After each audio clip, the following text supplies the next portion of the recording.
Whether by design or blunder, Disney is in the middle of a huge mess.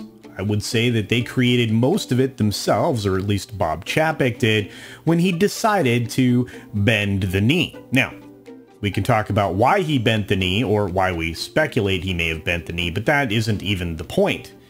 This thing is out of control, and I think you're seeing a lot of other studios and theme park entities avoid this whole controversy like the plague. They handled it the right way, Disney handled it the wrong way, and well, let's take a look at it, because it's going to cost them dearly. There's a lot of things going on here. Let's jump into it. Here we go.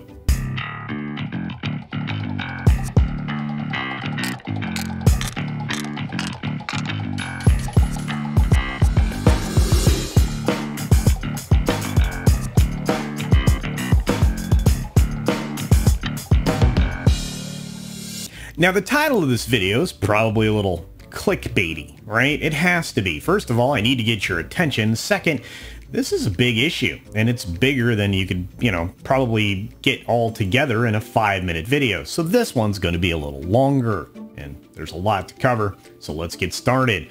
First of all, Disney has more to worry about than just the backlash of its employees over its handling of the Florida education bill that everybody likes to throw around a different name for. Because again, when you're framing something like the media and, well, all of these entities are very good at doing, you want to try to put people on the wrong side of an issue. Well, unfortunately, there's another way of framing this that's even more effective. And when you start to get into people's kids and trying to teach them things that the parents aren't ready for them to even talk about yet, you're going to have a problem. Informed consent across the board, not just for obviously medical stuff, but also for education, it should be mandatory. That type of transparency should exist, and there should be laws that govern it. And hence Florida created one saying you can't do this. You can't teach these kinds of ideas to kids between 5 and 9. The parents are the ones handling the business at that point when it comes to these particular issues. I don't know, you can argue with me, maybe you think I'm wrong, but I don't think I am. Let's dive directly into what's happening now, not just at the state level, but possibly at the federal level. Disney's Mickey Mouse copyright in Republican crosshairs over LGBTQ stance. Another way of framing a story, disingenuously, of course, but what else would you expect from a publication like Newsweek? Anyway, moving on. Several prominent Republicans in the past week have threatened to not support the Walt Disney Company's upcoming efforts to renew the copyright on its famous Mickey Mouse character after the company criticized Florida Republican Governor Ron DeSantis' parental rights in education bill. Well, at least they named that properly. On Friday, Breitbart published a letter that Indiana Representative Jim Banks, a Republican, sent to Disney CEO Bob Chapek. In it, Banks condemned Disney for publicly opposing Florida's education bill, claiming the company had capitulated to far-left activists through hypocritical, woke corporate actions. He also said that given Disney's continued work with the Communist Chinese regime, I will not support further extensions applicable to your copyrights, which should become public domain. Wow, you just threatened what used to be an American staple, a hallmark, a massive part of our culture. And I don't think this is an idle threat. As the story goes on, Banks reiterated his stance regarding Disney and Mickey Mouse. He wrote on Twitter, Disney is now pushing gender ideology on 5-year-old children. Conservatives should oppose renewing its Mickey Mouse copyright. Let me tell you, it's not going to stop there. The bill's entire 7 pages, that's right. If you're going to come at me, make sure you've read the bill. Essentially established into law the idea that classroom instruction by school personnel or third parties on orientation and identity may not occur in kindergarten through 3rd grade, or in a manner that is not age appropriate or developmentally appropriate for students in accordance with state standards. The bill also prohibits a school district from maintaining procedures that require school district personnel to withhold from a parent, in other words, tell a secret, or encourage a student to withhold information related to the student's mental, emotional, or physical health or well-being. In other words, you can't start to indoctrinate them right away into this ideology, radical ideology. Of course, this all comes about because the Disney company released a statement after the law was signed that said its goal as a company is for this law to be repealed by the legislature. That won't happen. Or struck down in the courts, which it won't happen. The statement, which came down after employees staged a walkout where one Florida employee participated and only a couple of hundred employees participated in California, based on, of course, very easily observable video and photographs. They staged this walkout because of the company's initial silence on the bill, and added that Disney is dedicated to standing up for LGBTQ+ people across the nation. The bill doesn't threaten any of those people at all, not in any way. Again, framing misleading. It's not good. Since Banks made his statement on Disney, which he also discussed during a Thursday appearance on the Ingram Angle, that's a Fox News show, other Republican legislatures such as Florida Representative Matt Gaetz and Colorado Representative Lauren Boebert have joined him in saying they would work to block Disney's copyright renewal efforts. Let me tell you, they're not going to be alone. There are a lot of people that are irritated that copyright law gets changed because of the mouse on the regular. In fact, the reason that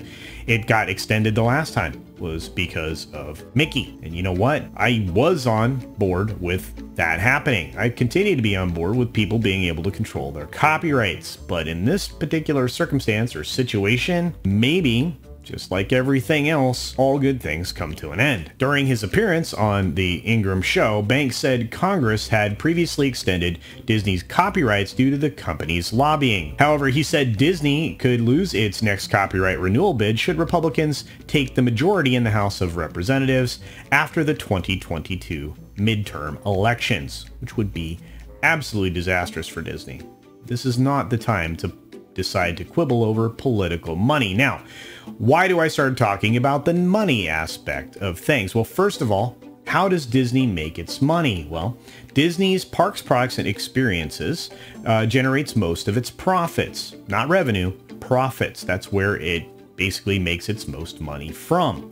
And that's not a surprise. We've been talking about that for years.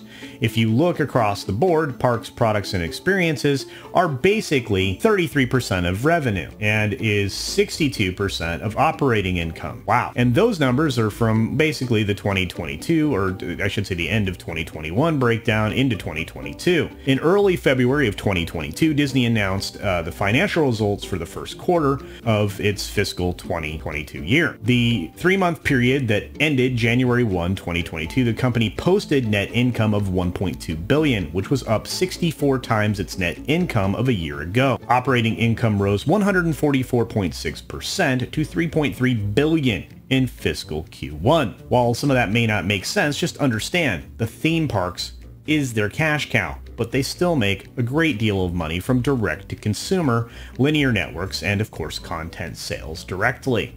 And all of those things fall into, obviously, the other entertainment enterprises you're familiar with, including toys, etc. When you look at the way they give out money, and you can very easily by going to OpenSecrets.org, which talks about how Disney divides up its lobbying funds. Disney's corporate PAC donated a grand total of $299,126 to political supporters of this particular legislation in Florida. The bill prohibits, as they say here again in the article, the discussion of orientation and identity in kindergarten through 3rd grade. At least they're being honest about that here, and that's weird for a .org. Citing the company's lack of action in response to legislation, Disney employees spoke out publicly against this yada yada yada. Florida's HB 1557, also known as the misleading name framed by the media, should never have passed and should never have been signed into law, said a statement that was released on Twitter. And again, doubling down on what I've said earlier, our goal as a company is for this law to be repealed by the legislature or struck down in the courts, and we remain committed to supporting the national and state organizations working to achieve that. In other words, only one side of the aisle. The company exerts its influence with money in several ways, which obviously is through the Political Action Committee, or their PAC. So their political contributions, individuals associated with Disney have given party committees at both state and federal level. Political action committees, members of Congress, state legislatures, and governors have also benefited from the company's political giving. Of course, most corporations give to both sides. That way they can reach out to somebody when they want to push legislation in a particular direction or the other. And any lobbying firm will tell you that's the way you're supposed to go about things. In 2021, Disney's corporate PAC and affiliates of the company contributed over $1.8 million to federal PACs and candidates, with most of the contributions coming from individuals' direct donations to candidates. Of that $1.8 million, just over $100,000 went to Republican candidates and PACs, while $1.6 million went to Democrats, according to OpenSecret's data. Did you just hear that? They're already leaning very heavily to one particular side of the aisle. Don't know why a stockholder, when confronting Chapek a couple years ago, was told that they didn't have political leanings.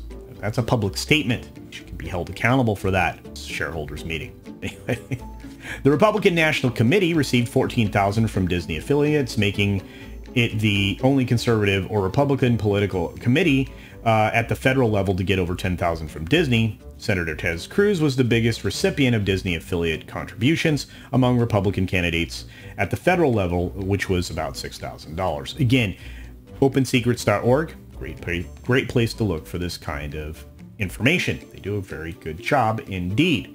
Of course, they also break down the different types of places that they give money, including the Anaheim Chamber of Commerce, Associated Industries of Florida, California Attractions and Parks Association, California Chamber of Commerce. Notice how they're basically greasing the wheels across the board, and that's a significant amount of giving there. They basically give money to about 35 associations for use the entirety of Disney's dues for lobbying activities. So of all of those they donated to, the 35, 4 of them used money for lobbying activities. That makes sense. The National Association of Broadcasters received over $500,000 in dues from Disney in 2020. Disney reported paying dues of over $500,000 to just 2 other associations, and you're going to know which ones they are easily: the Motion Picture Association of America and the National Cable and Telecommunications Association. Now, we're going to dive into what they also do and who they also hire.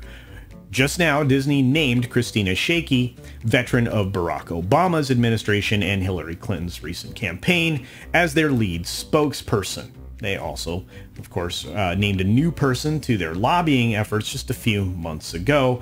Both of these people come from one particular side of the aisle. They have particular political ambitions and leanings, and well, they are pretty decent at deflecting. At least this Disney employee Christina Shaikey is supposedly very good at deflecting. We'll see. And of course, all of this centrals around something very, very serious for Disney, at least in Florida, and their global operations, because, as I said earlier, theme parks are their cash cows. So it would be a disaster if Florida lawmakers discuss or achieve repealing Disney's Reedy Creek government. That's right. In 1967, the state of Florida created the Reedy Creek Improvement Act, and that allowed for Disney to basically form its own civil entity.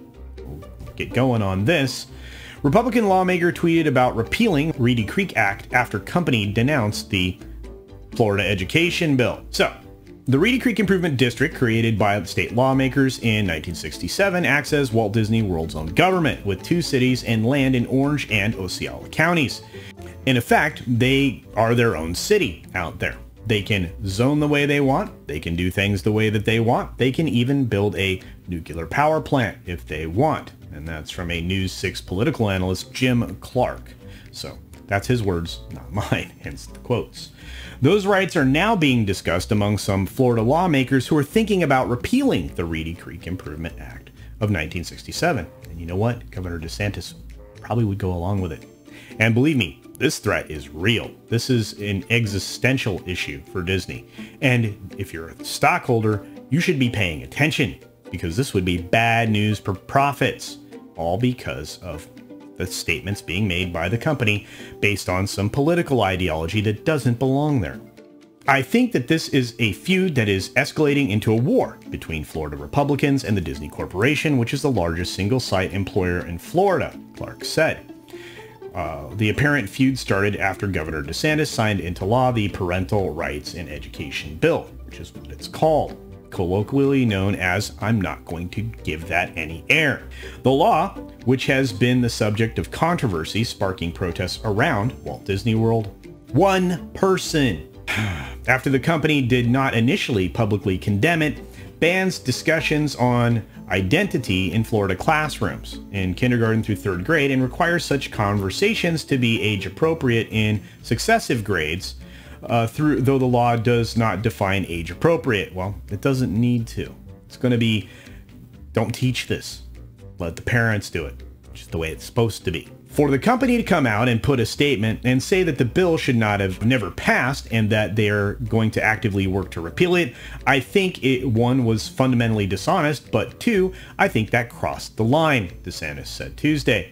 This response came before the Florida House Representative Spencer Roach tweeted that legislators held 2 meetings in the past week to discuss repealing the 1967 Reedy Creek Improvement Act. In fact, you can see the tweet here. Disney's been extremely generous with Republican politicians in Florida. They give about $200,000 a year. Well, I just read you those numbers, so Clark is obviously guesstimating on what just recently happened, including $12,000 to state representative who is stirring this up, Clark told News 6. It would be a disaster for Disney. One of the reasons they came here in the mid-60s was the legislature's promise that they could have self-government, which again was all based on Walt's idea to build an experimental community that would be right next to the theme park so you could live and work in the same area. Florida was going to be bigger much faster if Walt had survived, but if you ask me whether it's politically possible to take these privileges away from the Disney company, I don't think so, says this guy named Fogelsong, Richard Fogelsong, who's a retired Rollins College political science professor. He was also the author of Married to the Mouse. Anyway. I think that cooler minds will prevail and that this is really a shot across the bow to try to bring the Disney company, Mickey Mouse if you will, into line with Governor Desantis. I thought it was more of a March Madness of the political kind and thought that the Republican Party, which used to be the party of business, wouldn't want to take on their biggest donors. Well, they donate more money to the Democrats, so they don't, like I said, we've already talked about those things. But this is a real issue for Disney, as I mentioned before, because of profitability. Now, Desantis himself, if you look at the WLRN article that I've pulled up, is receptive to changes to Disney's special operating district. And again, I do believe they can take this away.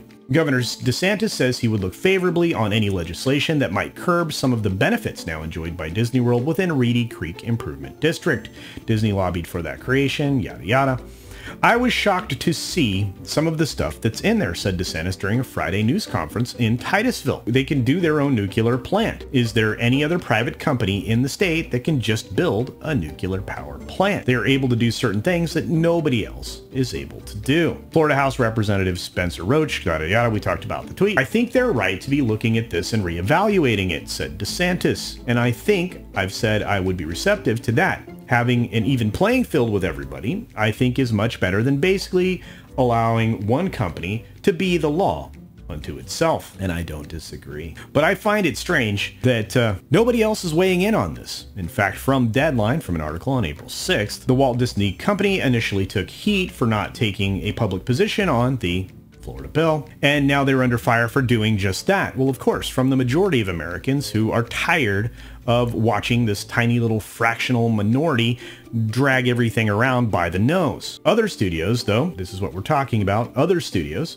have largely steered clear of any of the furor in the Sunshine State. NBC Universal, with its rival theme park's presence in Orlando, far away from Disney World by the way, has had no public comment on the new law. Paramount, Sony, and Netflix have also not weighed in publicly. Whether they like it or not, the issue isn't going away, even as companies try to avoid the damned if you do, damned if you don't situation that has dogged Disney. Actually, this could have gone away if Chapek had just ignored it for another week. That's all it would have taken. By the end of last week, Florida Governor Desantis was suggesting that the 55-year-old special district, giving the company self-governing powers around Walt Disney World, should be rolled back. On Tuesday, the departing Warner Media CEO Jason Kilar told CNBC, "So we feel very strongly about this one, and we feel that this is about business as much as it is about politics." Notice how he said absolutely nothing there, and I don't blame him. First of all, because I imagine he's treading a very tight rope on his exit out of Warner Media. And I think that that's finally it. You have other studios and other entities, entertainment entities, that are avoiding this like the plague, and they should be, as I kept commenting during the course of the video. There is no upside here. Disney's looking really hard for a ripcord right now. One of the things that they could do is to just stop talking about it. What is painfully obvious, however, is that right now, Chapek has no control, or at least that's the appearance, because you have people like Victoria Alonso going out in front of a ton of people and telling them that she had a 45-minute conversation essentially dressing down Bob Chapek on these issues. Now, of course, everybody that's aligned in one particular ideology is 100% behind this.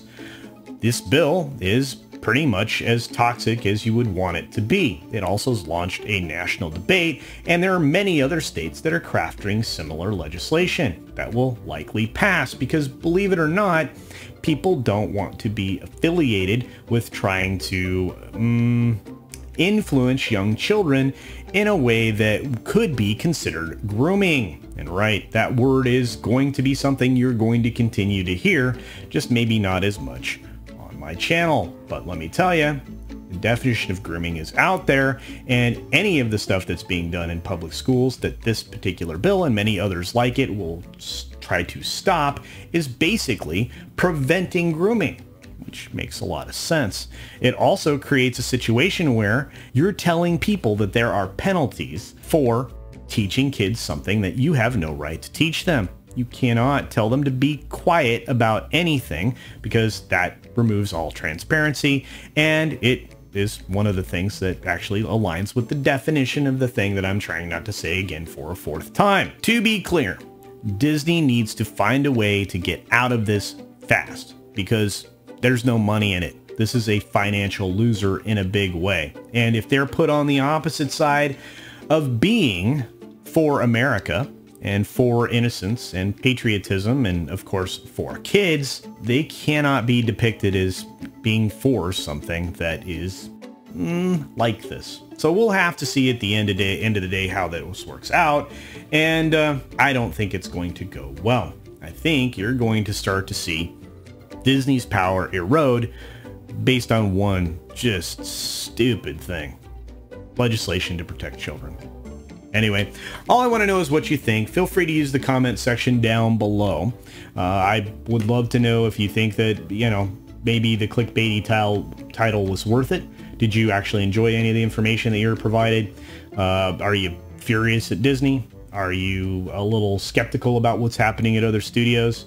Are you encouraged or discouraged to hear that other legislation is being written in other states across the country, very similar to the education bill that's there now, some of them a little stronger? And is that something that you would support, legislation that would protect children from potential predatory behaviors? Anyway, use the section down below. Hopefully we can have a dialogue. With all that being said, and with this being a very long video, I'll just say this: be sure to support other independent creators out here on the platform. They absolutely deserve it. They're definitely not promoted in the algorithm, and to be frank, neither am I right now. In fact, this video is not probably going to help, but if you could share it out, comment on their videos and mine as well, hit the like button, make sure you're still subscribed to the channel. I would truly appreciate it. And of course, subscribe to your favorite creators as well. Be sure to take care of yourself. Take care of others. Wash your hands, of course, because it's good hygiene. And until next time, bye. Hey there, one last quick note before I let you go. And before we make it to the end of this video, I, CultureCasino, have a brand new Teespring store. That's right, you can now go to Teespring, look up CultureCasino, or use the link in the video below, and pick out some handsome and beautiful Culture Casino merchandise with many different designs and styles and colors, many different items. I was actually surprised at all of the things that you could create, and I have some more designs and items on the way here shortly. But, you know, if you want to support the channel in that way, there is some merch. Otherwise, here comes the ending.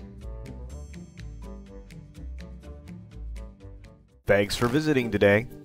Be sure you're subscribed and hit that for alerts. Yay! Of course, like and share all of the videos that you can, as it helps with the algorithm. Have a great day.